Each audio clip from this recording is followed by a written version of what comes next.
É isso, você está chegando agora no Expresso CNN, muito bom saber que você está nos colocando na sua rotina.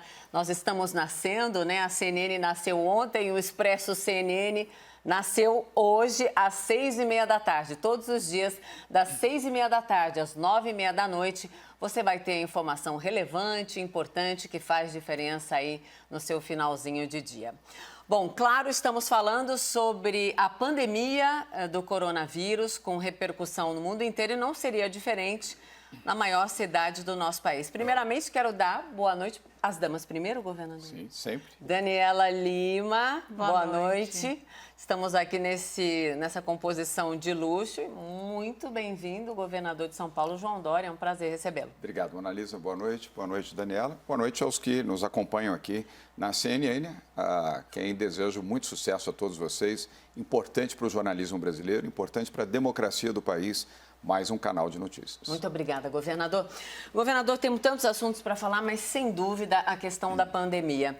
A gente acompanhou hoje a entrevista coletiva da Organização Mundial da Saúde, deixando muito claro que eles agora acham que é realmente importante fazer o teste em massa. Na sexta-feira, o senhor tinha dito, e os representantes da saúde do Estado, que não seria assim. Depois do alerta da Organização Mundial da Saúde, tendo o estado de São Paulo o maior número de casos confirmados no nosso país, 152, o senhor vai mudar de ideia? O estado de São Paulo tem condições de seguir a orientação da OMS? Mona Lisa, primeiro, a ideia não é do governador de São Paulo. A ideia é sempre amparado nas decisões daqueles que conhecem saúde pública e conhecem pandemias, epidemias e conhecem também as enfermidades advindas disso. Eu convidei o doutor Davi Wipp, já no dia 23 de fevereiro, em pleno carnaval, quando nós tivemos aqui a chegada de um empresário que veio da Itália. Ele fez o exame no Albert Einstein, foi constatado que ele tinha o coronavírus. Imediatamente, nós constituímos um grupo chamado Centro de Contingência, administrado, coordenado pelo professor Dr. Davi Wipp, que foi secretário de Saúde do Estado de São Paulo, e é um infectologista dos mais conhecidos, mais respeitados no Brasil e no exterior. Ele compôs um grupo com outros 7 médicos, infectologistas, especialistas em epidemia, ao lado do nosso secretário da Saúde, o Dr. Zé Henrique German, que foi até recentemente superintendente do Albert Einstein aqui em São Paulo, e todas as decisões do governo são amparadas nas análises deste grupo. Nós não tomamos decisões precipitadas, tomamos decisões fundamentadas. Eles estão analisando essa decisão recente da Organização Mundial de Saúde para verificar se aqui há também um aprendizado importante, Mona Lisa e Daniela. Cada país, cada estado, cada região tem as suas próprias características. Sim. Não há uma medida que possa ser aplicada uniformemente em todas as regiões do país ou em todos os países. Há casos em que a necessidade é mais específica. Então, este grupo está analisando. Amanhã nós teremos uma posição determinada e que será será transmitida pelo Dr. Davi Wipp como porta-voz do nosso governo para os temas do coronavírus. Antes da Dani fazer a pergunta, economicamente, é viável? A questão não é econômica, a questão é sanitária, é verificar se há disponibilidade. Mas há um custo grande. Há um custo muito grande. É que se verificar, primeiro, as condições físicas hospitalares do sistema de saúde público e privado, se há condições para isso. E, na sequência, a questão econômica também. Mas é primeiro verificar se há condições adequadas para isso e se isso é possível ou não. E o outro ponto também importante, Mona Lisa, nós não podemos aqui estimular o pânico. Nós temos que ter bom senso, equilíbrio e uma voz sempre fundamentada na ciência e na medicina. Não na vontade do governador, nem numa decisão política, e muito menos na ausência de decisões, né? Governador, boa noite. A gente sabe que onde o coronavírus explodiu primeiro, que são as lições que nós temos, né? Antes até do pânico se instalar, o que explode é o sistema de saúde, né? O Brasil tem uma deficiência de leitos, São Paulo lidera o número de casos. A minha pergunta é, se o Brasil seguir o padrão que foi exibido no exterior, em países como a Itália, Estados Unidos e a China, e a gente tiver uma explosão de casos, São Paulo está preparado? De onde é que o senhor vai tirar leitos para atender a todos os doentes do coronavírus em São Paulo? Daniela, São Paulo está preparado. São Paulo se preparou para isso. E nós fizemos este movimento sob orientação médica também. Conseguimos mais 1.400 leitos de UTI, com respiradores. Nós já tínhamos 1.000, agora tem 2.400 à disposição. Solicitamos recursos do Ministério da Saúde, através do ministro Luiz Henrique Mandetta, para a aquisição de mais respiradores, para transformar leitos em UTIs. Ele disponibilizou 92 milhões de reais. Aliás, quero registrar aqui a vocês e aos nossos telespectadores que o ministro Mandetta, diferentemente do governo Bolsonaro, ele tem sido extremamente correto. Eu não quero aqui É uma crítica sobre a atitude do presidente no fim de semana? É evidente que é um péssimo exemplo dado ao país. Quer dizer, quando o próprio ministro da Saúde indica para evitar aglomerações, evitar situações que estimulem aglomerações, o próprio presidente da República usa suas redes sociais para estimular que as pessoas saiam às ruas e ainda vai ao movimento, sem contar a questão política, mas a questão sanitária, foi um péssimo exemplo e um erro, eu diria até grosseiro, de alguém que tem que ser mandatário da nação. O presidente Jair Bolsonaro, ele foi eleito para ser presidente do Brasil e não candidato a presidente do Brasil. Mas queria voltar aqui ao tema do coronavírus. O ministro da Saúde, Luiz Henrique Mandetta, que é médico e é um homem experimentado, ele já foi secretário de saúde no seu estado, na cidade onde ele nasceu, ele tem adotado medidas muito corretas, aliás, ele e o Ministério. Graças a Deus, porque imagine se nós não tivéssemos uma pessoa conscienciosa, cuidadosa, capaz de articular com os governos estaduais e com as secretarias de saúde dos estados e também das secretarias de saúde dos municípios, medidas assertivas e corretas. Imagina a situação que nós estaríamos neste momento. Deixa eu aproveitar o gancho que o senhor mesmo lançou e tentar unir os dois assuntos, porque o que a gente está assistindo agora é uma espécie de politização do coronavírus, né? Hoje, o presidente Jair Bolsonaro, na verdade, ontem à noite, na CNN, foi onde o presidente Jair Bolsonaro iniciou esse discurso criticando um certo histerismo, abre aspas, né, na sociedade. E hoje ele vinculou esse histerismo a alguns governadores. Hoje o senhor anunciou medidas, fechou museus, bibliotecas, enfim. Escolas. Perfeito. Universidades. A pergunta é, a politização do coronavírus é ruim para quem? E o senhor vê certo histerismo ou leniência do governo federal com o que deveria fazer? Daniela, não há nenhum histerismo, nem do governo de São Paulo, nem do governo do Rio de Janeiro, nem de nenhum governo estadual. Há uma dessintonia do presidente da República, há uma realidade de saúde pública. O Brasil vive a sua maior crise de saúde da história, com um vírus que está hoje já disseminado em boa parte do país e que exigiria do presidente da República que ele fosse presidente, que ele fosse líder desse processo. E não alguém minimizando um problema desta ordem, sim alguém liderando medidas do governo na área de saúde e na área econômica também para proteger os brasileiros. Eu lamento muito que um presidente da República tenha esse tipo de comportamento e ainda queira ridicularizar os governadores que estão tentando, sob sua responsabilidade, administrar uma questão tão séria e tão dramática como essa para proteger vidas de brasileiros. Presidente, acorde, presidente. O senhor foi eleito para ser presidente do Brasil. Não é para fazer brincadeira, não é para fazer piada, não é para convidar humorista para fazer entrevistas. E administre o Brasil. Nós estamos vivendo uma crise gravíssima no âmbito da saúde pública. Podemos ter muitas pessoas perdendo a sua vida. Não é hora de fazer chacota, não é hora de intimidar governadores, é hora de administrar o Brasil, presidente. Eu vou devolver rapidíssimo, Mona Lisa. Hoje a deputada Janaína Pascoal, governador, disse que se arrependeu do voto dela, segundo registros feitos pela imprensa na tribuna da Assembleia. O senhor se elegeu com o Bolsonaro, o mote. O senhor também se arrepende do seu voto? Me arrependo, sim. Eu votei no Bolsonaro. Mas será que o senhor teria sido eleito sem essa vinculação? Bem, eu não sou exatamente uma pessoa que faz futurologia, nem do passado. Nós estamos analisando o que foi antes do senhor ter o contato muito próximo, enfim, as camisetas e todo aquele contato que fez diferença e o resultado que isso deu nas eleições e vários políticos foram eleitos no rastro da popularidade da família Bolsonaro. Bem, primeiro eu não fui eleito no rastro de nenhuma família. Fui eleito em São Paulo para os brasileiros de São Paulo.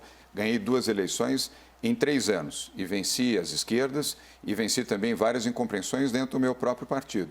Agora eu quero declarar de maneira muito objetiva a você e a quem nos assiste e a Daniela também. Eu não tenho compromisso com o erro. Meu compromisso é com o acerto. Se erros foram cometidos, inclusive por mim, eu tenho a obrigação de corrigi-los e seguir o caminho certo. O caminho que eu sigo hoje é o caminho que as pessoas de bom senso e de equilíbrio, e eu procuro ser uma pessoa de bom senso e de equilíbrio, devem ter.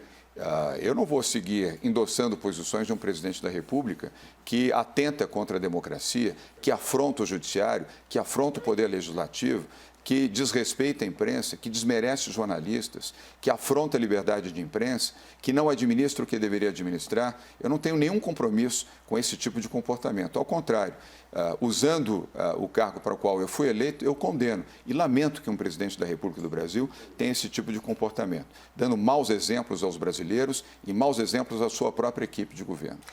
Você está acompanhando o Expresso CNN, entrevista então com os governadores do nosso país. O nosso primeiro convidado é o governador de São Paulo, o governador João Dória. Vamos voltar para a questão do coronavírus, até porque o nosso papel também é prestação de serviço e informação. Hoje, quando, enfim, estava vendo as medidas do governo do estado, tem uma mudança do jeito de trabalhar do funcionalismo, né? Alguns vão trabalhar remotamente.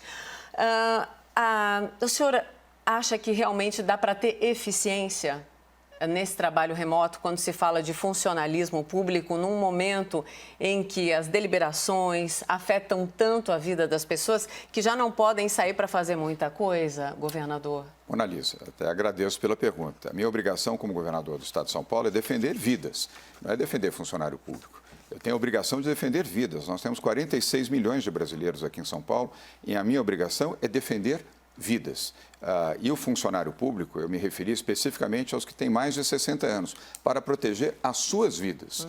Não é para diminuir o fluxo no transporte público, não é para a facilidade ou não no âmbito funcional do governo do Estado, é para proteger a saúde daqueles que têm mais de 60 anos e que são funcionários públicos, e qualquer pessoa, funcionário público ou não, com mais de 60 anos, está numa faixa de alto risco. As pessoas com mais de 60 anos são mais vulneráveis, infelizmente, ao coronavírus. Por isso, tomamos a decisão que, a partir de amanhã, todos os funcionários públicos do governo de São Paulo com mais de 60 anos estão autorizados a trabalhar remotamente. São Paulo já é um governo praticamente digital. 78% do nosso governo já é digital. A única exceção, vale a menção aqui, Mona Lisa, é profissionais da saúde, da segurança pública, do sistema prisional e aqueles que têm responsabilidades especiais, secretários de Estado, chefes de gabinete, dirigentes de estatais, de autarquias, que tenham mais de 60 anos, evidentemente essas pessoas devem continuar e prosseguir no seu cargo.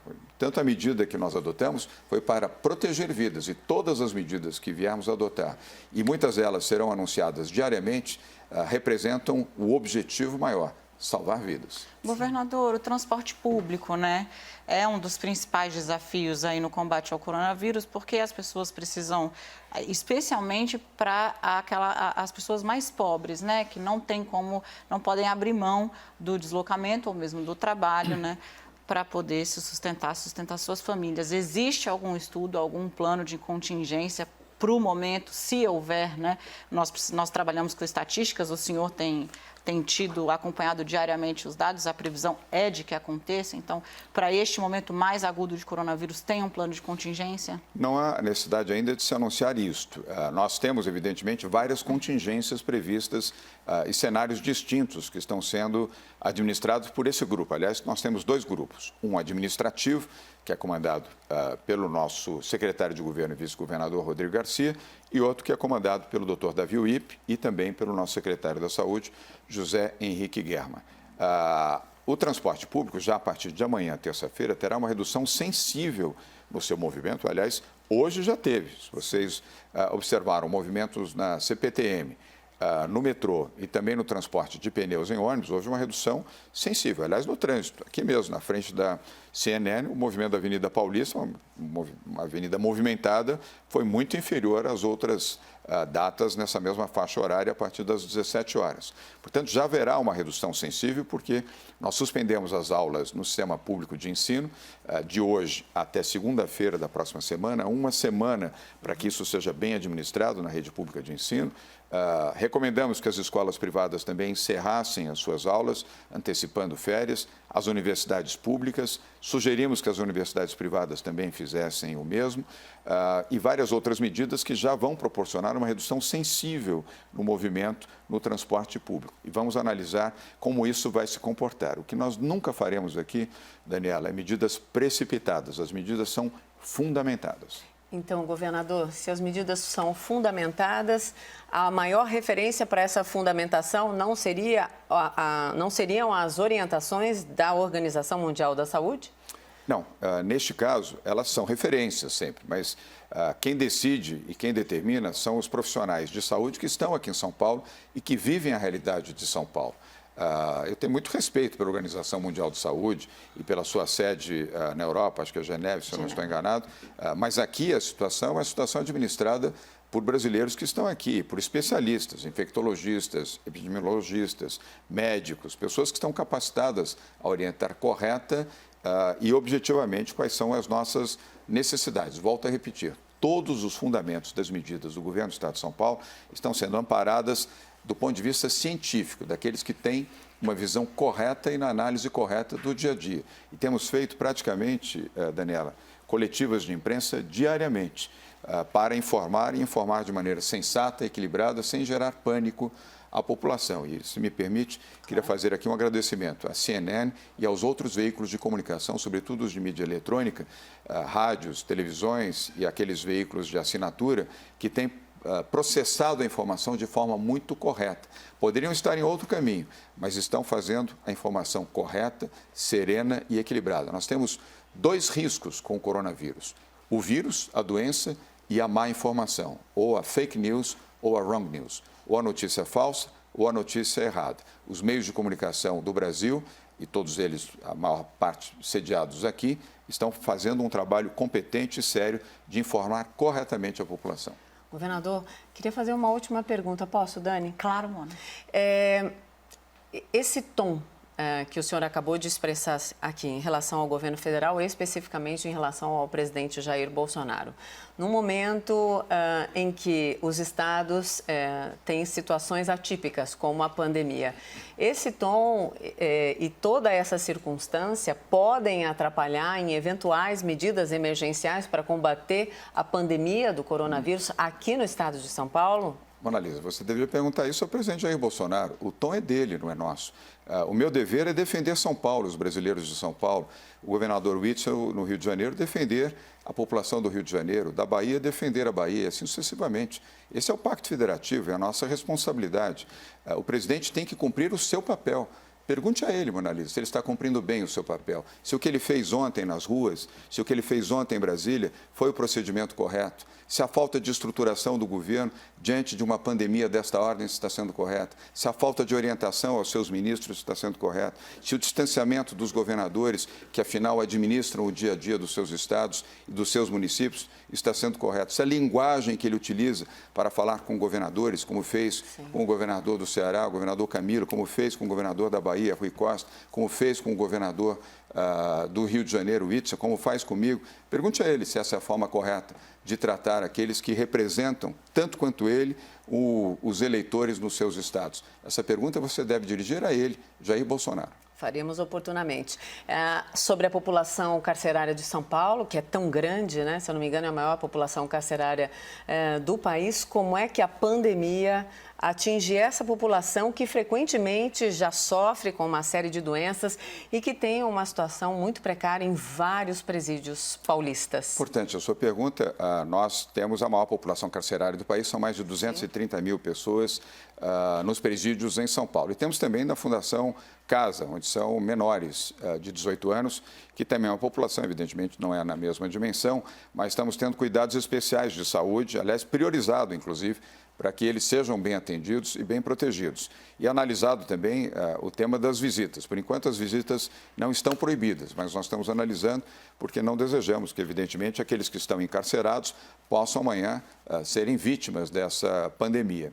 a área de saúde está atenta, assim como o sistema, a Secretaria do Sistema Penitenciário também. Governador, estamos recebendo a informação neste momento, informação urgente, que estão acontecendo fugas agora em vários presídios da Baixada Santista. O senhor está sabendo? Não, não são vários presídios. São Mais uma três? vez, não, é um presídio, o presídio de Mongaguá, onde nós tivemos uma circunstância, dado ao fato de que o Tribunal de Justiça do Estado de São Paulo determinou a proibição das saídas, das saidinhas. Nós tínhamos mais de 30 mil presos que poderiam ter direito à saída de acordo com a legislação. O Tribunal de Justiça entendeu que, dada a circunstância de uma pandemia, não seria conveniente fazê-lo agora, e sim um pouco mais tarde. E, especificamente, este presídio de Mongaguá teve fugas, mas estamos administrando isso com o sistema penitenciário e também com a Polícia Militar da melhor forma possível. Até onde sei, nenhum ferido, nenhum morto, nenhuma situação. A Secretaria de Sistema Penitenciário acabou de confirmar que são mais duas. Bem, em Mongaguá pode ser, é um sistema penitenciário. Taubaté ali. e Mirandópolis. Não, mas não tivemos fugas, nem em Mirandópolis, nem em Taubaté. O senhor sabe por quê dessas fugas nesse não, momento? Volto a repetir, Mona Lisa, com o dever de informar corretamente. Rebelião, isso. Nem rebelião, nós tivemos 2 incêndios, um em Taubaté e outro em Mirandópolis. Nenhuma fuga, nenhum ferido. Em Mongaguá, tivemos fugas, estamos identificando qual é o número, mas nenhum ferido e nenhuma morte. Agora, governador, esse não é um risco que a gente precisa começar a encarar, já que vai haver uma mudança de política nos presídios, não só em São Paulo, mas no Brasil. O Ministério da Justiça anunciou medidas semelhantes, suspendendo visitas, alterando o regramento nos presídios, porque geralmente a reação acontece também dos presos, né? Deve haver algum tipo de fortalecimento na vigilância, fortalecimento nos presídios? Sim, a resposta é sim. Essa medida já está sendo feita aqui em São Paulo, houve essa circunstância, eu diria que é uma circunstância ruim, mas ela existiu. Espero que nós não tenhamos mais. A orientação dada à Secretaria foi melhorar a vigilância, estabelecer os novos protocolos diante dessa circunstância e também o alerta à Polícia Militar, onde estão os presídios de São Paulo. São Paulo, volto a repetir, como lembrou a Mona Lisa, tem a maior população carcerária do país. E nós queremos tratar adequadamente esse tema e tratar, evidentemente, da saúde daqueles que estão encarcerados. O ministro da Economia, Paulo Guedes, anunciou há pouco um pacote, né, de medidas para curto, médio e longuíssimo prazo, eu imagino, porque as reformas estão um pouco fora do nosso horizonte nesse momento, para combate do coronavírus. Entre algumas medidas, antecipar, por exemplo, o pagamento de 13º para agosto. Aqui em São Paulo, o senhor está prevendo alguma coisa parecida, especialmente na área social? Estamos, por isso é que nós temos esse grupo administrativo que é comandado pelo Rodrigo Garcia, nosso secretário de governo e vice-governador do estado. Todas as áreas de governo estão envolvidas numa análise de medidas. Algumas até nós já anunciamos na última sexta-feira. Agora, importante, eu coloco de maneira relevante as medidas que o governo federal na área econômica pretende tomar. Mas a mais relevante não foi anunciada, que é importante para os estados, o adiamento no pagamento das dívidas dos estados por 180 dias, para dar fôlego aos governadores no atendimento aos seus estados e às prefeituras.